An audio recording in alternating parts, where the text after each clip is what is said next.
Hello everybody, welcome back to my YouTube channel. So guys, in this video I'm gonna be showing you how to fix this phone number has been used too many times on Apple ID.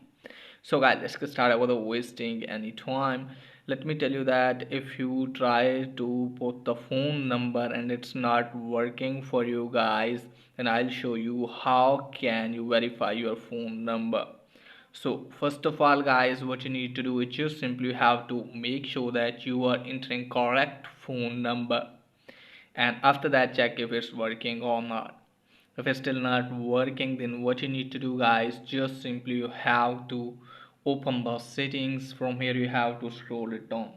Let me tell you that if the phone number has been used for too many times, then what you need to do guys, just simply you have to open your mobile phone, and if your phone number is used for that Apple ID and you have logged in that Apple ID in your iPhone, just simply you have to tap on that Apple ID, and from here guys you have to go to sign in and security. So from here guys, what you need to do is just simply you have to wait some seconds.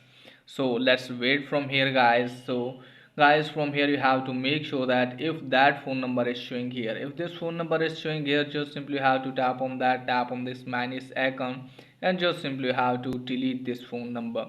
So after deleting this phone number guys, what you need to do is just simply have to tap on add phone number. Just simply have to add another phone number here.